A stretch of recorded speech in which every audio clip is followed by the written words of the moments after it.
আসসালামু আলাইকুম, আপনারা সবাই কেমন আছেন? তো আজকে খুব সুন্দর একটা জায়গার মধ্যে ঘুরানি যাইমু মামু বাগনা। তা আপনাদেরকে দেখামু ইনশাল্লাহ। Let's go.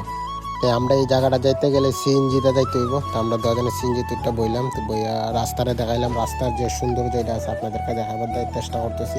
তো অনেক সুন্দর রাস্তাটি। তো আমরা রিক্সা লইলাম, আবার গিয়া রিক্সাটা যাইতেছি মামু বাগনা। আসলে সিলেটটা অনেক সুন্দর। এই জায়গাটার নাম হলো বন্দর। তো আমরা দুজনে গিয়ে টিকিট লইলাম। টিকিটের দাম হইলো 5 টাকা করে। তো আমরা দুজনে টিকিট লইয়ে ভিতরে ঢুকতেছি আপনাদেরকে দেখাবার জন্য। আমি অলরেডি ভিতরে ঢুকলাম। ভিতরে ঢোকার সাথে সাথে কারেন্ট গেছে গা। তো আমরা অপেক্ষা করছি আধা ঘন্টার মতন। তো কারেন্ট আইছে। তো কারেন্ট আসার পরে আপনাদেরকে দেখাবার চেষ্টা করতেছি মামু বাগনা। একটা অনেক সুন্দর জায়গাটা দেখার মতনে।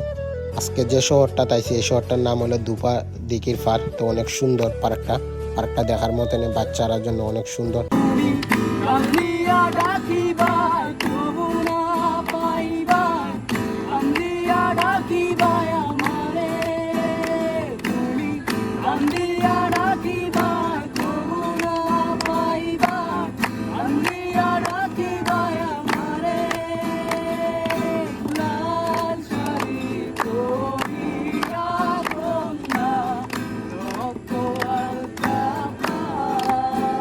আমরা আসার সাথে সাথে দেখি দিঘির পাড়ে গান গাইতেছে। তো গানটি ফুললাম। তো মামা বাগনা একটা যাইতেছি আস্তে আস্তে। তো বক্সিং করতেছে এখানে অনেক মানুষ। তো অনেক সুন্দর টাইগারটা দেখার মতনে।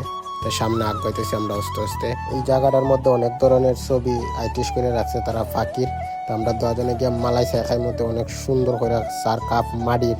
তো আমরা দুজনে মালাই চা অর্ডার দিছি 2টা মামা বাগনা। তো মালাই চা বানাইতেছে। তো আপনাদেরকে দেখাইতেছি কিভাবে মালাই চা বানায় এরা। তো অনেক সুন্দর করে বানাইতেছে। তা আমি লইতেছি, তো আমার বাগনাও লইতেছে মালাই চা। তো অসাধারণ। তো আমরা দুজনে খাইতেছি দিঘির পাড়ে বসে চা।